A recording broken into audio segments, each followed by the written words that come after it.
Guys, welcome back to the Construction Business Blueprint YouTube channel, the only channel where you can get real advice for your trade and construction business that you can go away and implement right away as of tomorrow. The value or the point of me doing this for anybody here is so that you leave with something that you can actually go ahead and use and implement right away in your business. That's the whole point, rather than just talking at you. Try to give you as much value as possible, so we'll get stuck straight in. This week, we are going to be talking about job costing, and we're actually going to go through a walkthrough that every trade and construction business owner needs. Most construction business owners I speak to think they know what they're making on jobs, but unfortunately, most of them are wrong. That's just the fact of it. And today I'm going to show you exactly why. I'm going to, show you the points and identify why, and more importantly, what you can actually do about it. If you're running a trade and construction business and you're not tracking your jobs, then I've said it a million times, you're running completely blind. And guessing is actually costing you money every single week. And I always hear the same sort of excuse of I don't have the time. The reality is people don't know how. They don't know what they should be looking at. They don't know how to break it down. They don't know what looks good and what looks bad. You know, that old adage of, price a job and stick 20% on. Those days are gone. That's just a complete pie in the sky rule of thumb shit that doesn't actually work in this industry. And that's why it transpires that the money that you think you should have in the bank isn't in the bank. Here's the scenario I see all the time. Right? You've got a guy on the books, or not on the books, whatever it is, and you're paying him £20 an hour, €20 an hour, whatever you want to call it, $20 an hour, wherever you are in the world, right? So you think, I'll stick 20% on this, I'm making £4 an hour off that guy. I'm sure that sounds familiar for most of you. Most of you are thinking, yeah, that sounds right. It's not. That's completely wrong. If you have a business, there are so many more things that you have to consider within that margin or that markup, we call it, of £4. And we're going to get into that. So here's the problem. That £4 or €4 or $4 disappears very, very quickly. So when you actually break it down, if that guy is on the cards, you've got national insurance contributions, you've got tax, you've got your insurance, your actual overheads. That's what we focus on more than anything in here, because most guys are maybe self-employed. They have, UTR, self-employed, working for your company.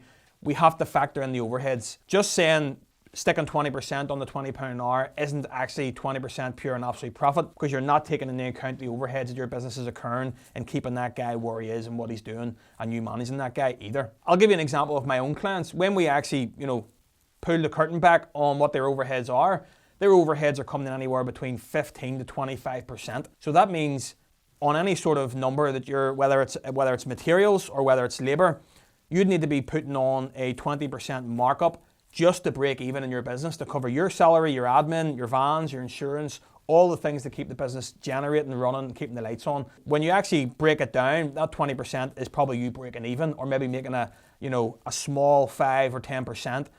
Depending on the size of your business and the size of your overheads. And the crazy thing is that most trade and construction business owners aren't even aware of that. When we talk about overheads, they're aware that they have overheads, but they don't know how to work that out as a percentage of turnover. I've worked with companies who were in millions of turnover and still didn't understand how to calculate, their cost, and then work out an overhead calculation to then know what exact profit they should be putting on each job from estimate stage. So most of us are thinking that there's I suppose it all comes down to margin and markup and the difference between the two, because they are two completely different things. Markup is what you put on top of the cost, and your margin is your gross margin that you're left with within that markup. So there's two different things there to talk about. So you're often left in that scenario where you're sitting thinking you've had a great month or a great week, or you're making good money on the job, but is that money in the bank? It's not. And that's not all yours, and it never was yours to begin with. I have guys even including VAT in their turnover and things like that, which, we all know that's money in, money out. It doesn't actually belong to us, same as tax, national insurance, all those things. So we also need to know and differentiate that money that's in the bank, what is actually profit in that lump sum compared to what has to go out the door. And the only way to get clarity on that is to actually work out that calculation that we're going to speak about here. So I touched on it very briefly, markup and margin. So two very different things. Markup is a percentage or a figure that you put on top of a number that you deem to be that you're selling the job at. So say, for example, you're doing a job, and most guys don't even go to this extent anyway. The only way to price a job, like I tell all my clients, and this is how I've always ran things, is that we work out the job at an absolute cost, a job at absolute zero. how much you're actually paying for materials, how much you're actually paying for labor. If those guys are on the cards, it's not just their hourly rate that they're receiving, it's the rate that you're actually paying in terms of the other contributions and the responsibilities you have as an employer. So the materials, all net costs, plus the actual labor that you're paying out that's actually physically costing the business. Then we are then into our markup. So then we put a markup on the job, and that's what the price that we give to the client or the customer. What we need to differentiate there is out of that markup, so if you're doing the job at a cost and then putting a 20-30% markup on the job, what out of that markup is actually profit margin? So that's where the difference between markup and margin come into it. So I'll give you an example of how I broke it down. I spoke to a client recently, and we never name names in here, everything's always private. We had a guy there who was not boasting, but he was talking about, how he had such great margins on his job. Like he has 30% profit margin built into every job. And I was going, wow, that's fantastic. So your markup must be around 50%. And he just froze and kind of looked at me confused. And he was like, no, it's 30%. And I was like, yeah, but 30% margin means that you must be like, your overheads on that must be at least a 50% markup on a project. That's great. And he was like, yeah, that's right. And I could see the cogs turning in his head. So in reality, when I done his calculation of his overheads were roughly 25%. So that job was actually his cost plus 25%, and that business was then breaking even. So that was him to break even, to keep the lights on and just work month to month to pay himself a wage and keep everybody in a job, and that was it. So there was no money left over. Out of that 30%, he was actually only making 5% profit margin. Now that's all well and good if you're doing millions and millions of volume, millions of turnover, everything else. But you take that in the scale of something smaller, and that's not leaving a lot of money on the table after the job is done. And then you have to weigh up the input versus the output, what you're actually putting into it and what the reward actually is. What's more frustrating for me is if you know you're only making 5% on that job, 5% pure and absolute profit, that's fine. But the issue is when you think you're making 30% clear and absolute profit, and in reality you only have 5% there, that is the problem. But also 5% margin. Is 5% margin enough? What if something goes wrong on the job? Then instantly you're eating into the margin there. As things run over, and you can quickly see how you could actually spill over and then again break even or even run into a loss, which I'll be honest, with 90% of the guys I speak to in this industry, that is the reality of things, unfortunately.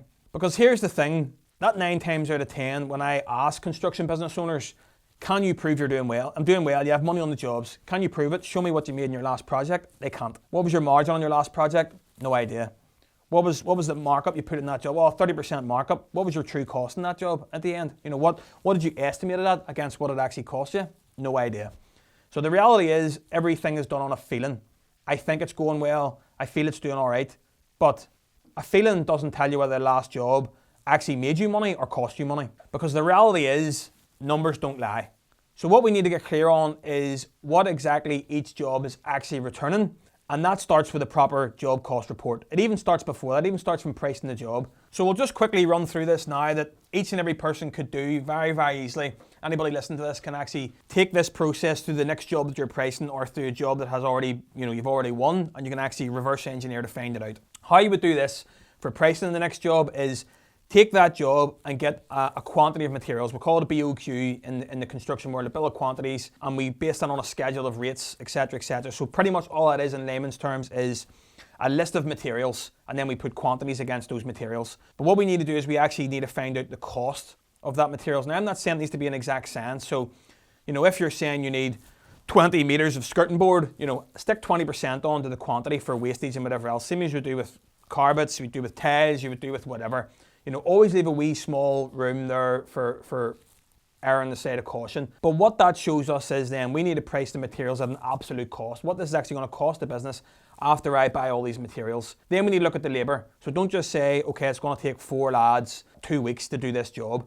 Look at what you're actually paying out. Don't price it as I sell guys out at £20 an hour, but I only pay them £15 an hour. Work out the actual cost of the business in terms of what you're actually going to pay out in hours in labour for that project. So now we have a true cost of materials, a true cost of labour on that project. So that's what it's actually going to cost the business in order to do that project, for that value. So then we need to work out the overhead percentage of what it's actually going to cost the business. So that's just taking the job as a job. So if you're just working one job at a time, that's fine. And you can sort of divvy up the van insurance and whatever else, but it gets messy. So the only way to do that is to look at what your outgoings were for the month and what you brought in that month. So say for example you brought in 10 grand that month and your outgoings were £2,000. So £2,000 for your insurance, your van, your wages, tools, maintenance, whatever it was. So you divide the overhead figure, so the £2,000 cost of the business, and you divide that by £10,000, which is the money that the business generated that month. That means your overhead percentage is roughly 20%. We then take the cost of materials, the cost of labour, and we add that 20% to the job, and that's the break even. That's the number that it's going to cost the business to actually deliver that job. So whether you're on the tools or off the tools, or you've got admin people working for you, whatever you've got, other guys in vans, fuel, insurances, memberships to things, whatever. That's what the business needs to absolutely break even. So you've already got a 20% markup, and that's your overhead calculation. Then we need to add on your margin. So that's where the rule of thumb comes in of 20% clear and absolute profit. So you need to look at that number and think to yourself, is that enough profit in the job? Is that competitive? For some people that's an issue.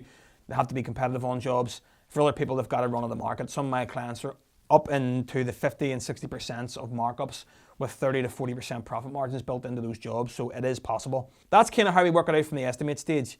Then what we need to do is we need to have a simple tracker. I've got trackers, all the resources we have inside the Blueprint. We've actually also got an app now that's being released very, very soon. Our clients are already using it. It calculates all this for you automatically. However, what we need to do then throughout the project is we need to keep track of that material. So if you're buying materials over the counter, we need to make sure there's a reference number against every job. Don't be getting into the materials or getting into the suppliers and ordering a raft of materials for multiple different projects, because you'll never be able to figure out what cost there actually was to each project. So buy materials specifically for that project with the right reference number, and then track those figures. Even write them down. Just keep them all in one space if you have to. If you haven't got spreadsheets or trackers or anything else, keep the running cost of materials to one side. Then keep an eye on the labour. So if you've got a big crew, you need to have timesheets. If you've got a small crew, you could probably just do that on, taking hours in the week in your diary, or something very simple. You could do this as basic as you can, or you can do this as complicated or as advanced as you want. But the basics work fine. If this is all new to you, the basics, you've got nothing in place, that's the basics. Let's do that. You need to then look at, as the job's going on, what your materials are actually costing compared to what you initially thought they were going to, and the same with the labour. So we had allowed £5,000 for materials. We came in at 4.5. That was a good estimate. That was there or thereabouts. If it comes in and around that 5 figure, you've done well. That's a good estimated cost. And the labour as well. If it's came less, then fair enough. If it's came around the same, then that's perfect. You've got a good estimate on jobs and you're estimating it right. Then you add your overheads, and then you're into the profit. So then that the money that you're getting paid at the end of the project, or the money that was given to you at the end of the project, that came in from the client or the customer, then out of that, say, 20 grand project, you know how much it actually cost you, and then what you're left with. And then as a rule of thumb, the calculation done at the start, that about 20% of that money you're left with is to cover your overheads, and then the rest is your pure and absolute profit. So that's just a really simple way to work it out from estimate and then break it down, and how to keep track of it throughout the project. Obviously, inside the Blueprint, we have a very specific scientific way, almost an exact way of doing this, with the resource we have, trackers, how we deal with invoices, purchase orders, and all those things. But it can be as simple as just keeping invoices in a pile, having them marked, putting the reference number or reference name on jobs, and just keep an eye on things as they tick along. And that's where you'll get absolute clarity. And it'll show you one of two things. You're either overestimating jobs, you're underestimating jobs, or you're bang on. So then you'll know then exactly whether you're estimating and how you're pricing projects is actually right or wrong. Because without knowing and without tracking that, you'll never know whether your way of pricing or way of estimating is on the mark or it's way off. And that's a massive risk.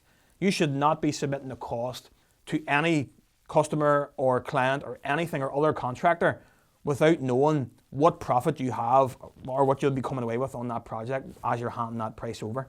So that was, again, just a really basic way to understand that, a basic breakthrough on that, just a very, very quick overview that we go into a lot of detail on inside with our private clients. However, I know this stuff can feel like a lot at first, especially if you're not a numbers person, but I promise you, once you start doing this and once you have this kind of approach on your projects of keeping an eye on things and tracking things and having that financial foresight, then once you start running numbers on every job, it will become second nature and it changes everything. So you'll stop having conversations with yourself going, I think we're going all right. And you'll start having conversations where you actually know the facts. You know what you made, you know what you lost, and you know what you need to charge. And all of that is peace of mind. Knowing your numbers, that's worth more than any amount of guessing. So what I would challenge everybody to do is take your last completed job, sit down for 20 minutes and write down what you priced for labour, write down what you actually spent. Do the same with materials. Take a rule of thumb of about 10 to 15% off for overheads and then see what you actually came out with or see what was left. And 9 times out of 10, you'll be very, very surprised. But that's the starting point and that's where the clarity begins. So if you found this useful, give it a like, give it a subscribe if you haven't already, and drop a comment below because I want to know what did you think you were making on the last job against what you actually made. Let me know if you were surprised. So either comment yes, surprised, or not surprised, or yeah, great advice or whatever. I read every single comment, I take every single bit of feedback, and I always try and help as many people as possible. So thank you, and I'll see you in the next one.